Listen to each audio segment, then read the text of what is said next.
Halo semuanya, hari ini kita akan membahas kasus pelanggaran hak asasi manusia yang sempat ramai beberapa bulan lalu, yaitu tentang kasus Afan Kurniawan, seorang driver ojek online yang ditindas oleh kendaraan rantis yang mengakibatkan korban meninggal dunia. Sebelum itu, untuk hak asasi manusia sendiri adalah hak dasar manusia yang melekat sejak lahir, yang harus dihormati, dijunjung tinggi, dan dilindungi oleh negara, hukum, dan pemerintah. Untuk HAM bersifat universal, berarti berlaku untuk semua orang tanpa memandang ras, suku, agama, atau status lainnya. HAM sendiri itu dilindungi oleh undang-undang. Berikut saya sebutkan undang-undangnya.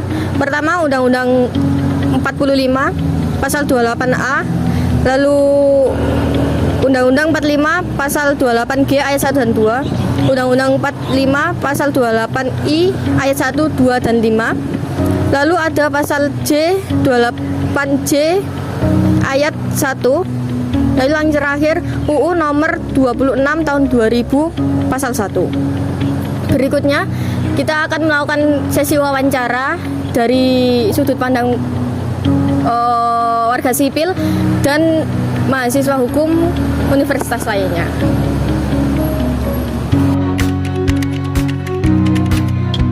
Assalamualaikum warahmatullahi wabarakatuh. Waalaikumsalam. Saya Ahmad Farhani Hassani dan Bunda siapa? Bunda Arin. Bunda Arin sebagai narasumber utama kita dari masyarakat umum. Oke, langsung saja. Pertanyaan yang pertama adalah bagaimana pandangan Bunda untuk kasus Brimob yang menindas ojol atau demo yang ada di Jakarta? Oke, baik, terima kasih. Ini kami sebagai orang awam yang menanggapi case tersebut dari kejadian-kejadian yang sudah terjadi ya, yang sudah kami lihat dari media televisi, juga dari media sosial. Untuk pendapat pribadi saya secara umum, untuk kasus pelindasan, kalau unsur yang dipertanyakan unsur secara sengaja atau tidak, karena dari pandangan mata saya pribadi adalah unsur kesengajaan. Karena di situ pada waktu saya memerhatikan di media sosial terutama, ojol tersebut ingin melintas. Ya, ingin melintas. Dan ketika beliau ingin melintas untuk mengantarkan makanan lewat dari arah jauh sekitar 500 meter ya kalau tidak salah, karena ini masih perkiraan juga, dan secara tiba-tiba ojol itu terjatuh dan sudah kelihatan kalau dari mobil Brimob tersebut itu melindas dengan secara sengaja, karena ojol itu dalam posisi yang sudah tidak berdaya ya teman-teman, karena dalam kondisi terjatuh dan bahkan mungkin ada teriakan-teriakan massa pada waktu kejadian dan tidak diendahkan, tidak dihiraukan oleh anggota Brimob. Dan saya sendiri mengikuti warta, mengikuti dari media televisi setiap hari, tidak jauh berbeda dari komen secara umum. Garis besarnya mereka tidak tarik diri untuk semakin menghindari korban, tetapi semakin dilajukan kecepatan kendaraan sehingga mencederai, sehingga terjadi eksiden yang sangat luar biasa yang mengorbankan orang awam dan tidak ada rasa manusiawinya. Saya komentar memang tegas dan keras, saya sangat mengecam tindakan Brimob tersebut. Dan di sini sebagai orang umum, sebagai orang awam, mohon untuk keadilannya. Karena apa? Di Indonesia ini sudah tidak ada keadilan yang sebenar-benarnya. Kenapa saya berkata demikian? Karena banyak sekali kejadian-kejadian yang tidak dibuka secara fair di media, bahkan secara tertutup. Bahkan kami sebagai orang awam juga ingin tahu keadilan sebenarnya itu seperti apa.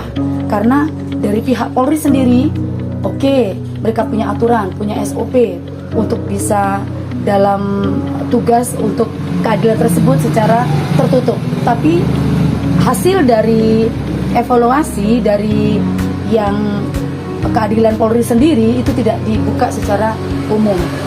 Itu yang kami sanksi dengan adanya kasus yang sudah terjadi, yang sudah kami saksikan sendiri di media sosial dengan media televisi.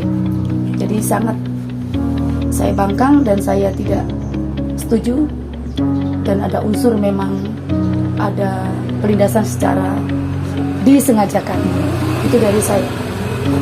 Berarti menurut Bunda ini secara sengaja ya? Iya, karena kalau tidak sengaja pasti dia akan berhenti dan dia akan paling tidak dia akan membantu menolong si korban. Karena dalam posisi yang sudah tidak berdaya, mereka tetap akan melajukan kencang kendaraannya untuk menghindari korban itu ditinggal begitu saja. Jadi manusiawinya sangat tidak ada sama sekali, dan kami tidak respect dengan pejabat-pejabat yang saat ini memang berperilaku buruk di dalam dunia tugas sebagai kepolisian. Seperti itu menurut Bunda Arin.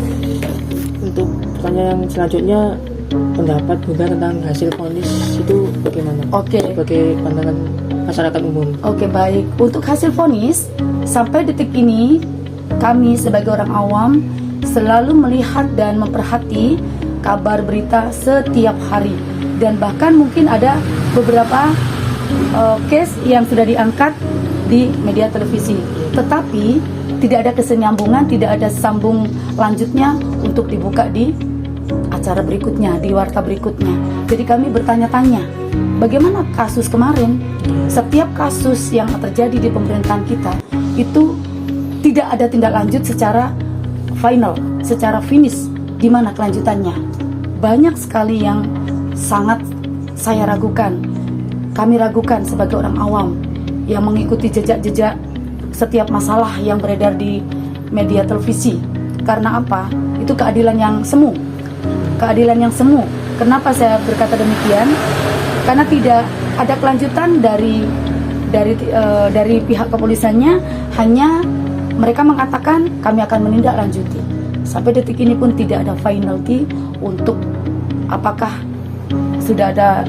Mungkin saya sekilas untuk bicara dari apa yang sudah diadili, memang betul sudah disidang dan lain sebagainya, dan mungkin ada pencopotan jabatan oleh oknum yang sudah dinyatakan bersalah. Tapi tidak cukup itu saja. Kami ingin tahu kejelasan lanjut sampai di mana. Apakah pencopotan saja atau dari segi hukumnya masuk ke penjara atau keadilan yang sesungguhnya. Begitu. Oke, terima kasih Bunda Arin atas waktunya. Sama-sama. Kita bisa bekerja sama. Semoga adanya seperti ini pemerintah bisa terbuka mata, dan khususnya dari kepolisian sendiri juga, karena ini adalah protes dari orang awam yang mungkin dipandang sebelah mata juga. Kami tidak mau seperti itu. Itu saja dari saya. Jika ada pertanyaan yang salah mungkin. Baik, terima kasih Nak Bunda. Assalamualaikum warahmatullahi wabarakatuh. Pada kesempatan kali ini saya Muhammad Farhan Putra Ramanda dari D4 Sistem Kelistrikan akan mewawancarai narasumber terkait HAM dan kasus tentang penindasan BRIMOB yang melindas ojol beberapa bulan yang lalu. Pada kesempatan kali ini saya bersama dengan Mbak Bintang Namira Putri Bani Chandra, saya biasa dipanggil Nami, angkatan 25 dari FOP. Terima kasih. Kali ini saya bersama dengan Mbak Nami yang akan menjadi narasumber saya pada kesempatan kali ini dari sudut pandang mahasiswa hukum yang memandang bagaimana kasus ini terjadi. Baik Mbak Nami, untuk pertanyaan pertama saya ingin bertanya, bagaimana Mbak Nami memandang tentang kasus BRIMOB yang melindas ojol tersebut? Dari pandangan saya di sini tuh lebih salah dari pihak polisinya. Karena apa? Karena dari berita yang saya baca di sini tuh ojolnya tuh nggak terlibat demo sama sekali. Dia pure mau mengantarkan makanan saja ya. Tapi entah kenapa malah jadi dia menjadi korban demo itu, jadi korban kekerasan dari pihak aparat yang di apa itu namanya, yang di Lindes. Lindes.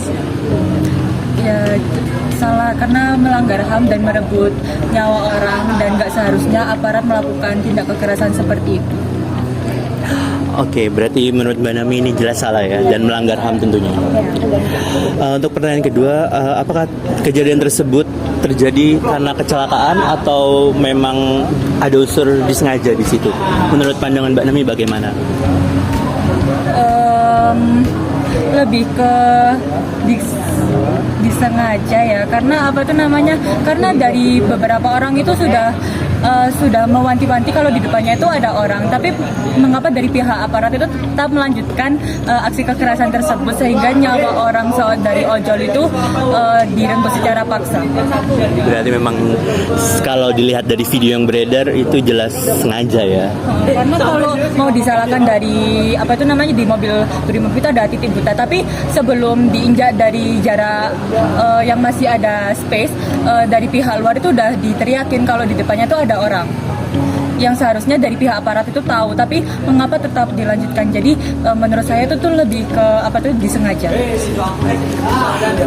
Untuk pertanyaan terakhir, bagaimana pendapat Mbak Nami sendiri tentang hasil vonis yang sudah diberikan kepada anggota BRIMOB yang melakukan penindasan tersebut? Apakah itu sudah layak menurut Mbak Nami atau memang kurang atau bagaimana? Kalau menurut saya ya, saya itu lebih yang tipe kalau nyawa itu harus setimpal dengan nyawa. Jadi kayak ya harusnya ada hukuman yang lebih berat. Baik. Berarti untuk hukuman ini menurut Mbak Nami sendiri harusnya anggota yang terlibat itu mendapat hukuman yang jauh lebih berat ya daripada ini ya. Ya, terima kasih Mbak Nami untuk waktunya. Sekian wawancara saya pada kesempatan hari ini.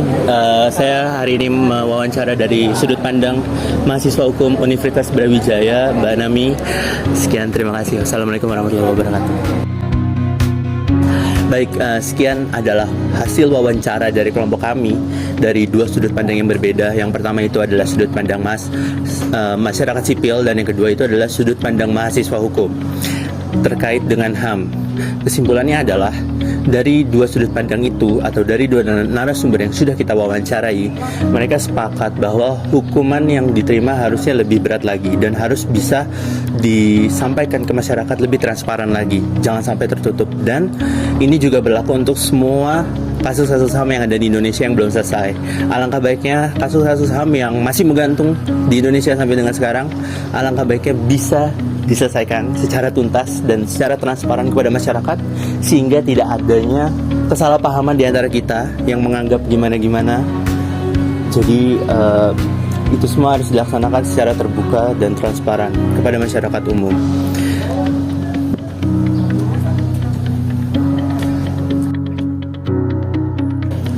Baik, sekian hasil tugas video wawancara tentang kasus studi HAM dari kelompok 1. Izin menutup. Assalamualaikum warahmatullahi wabarakatuh.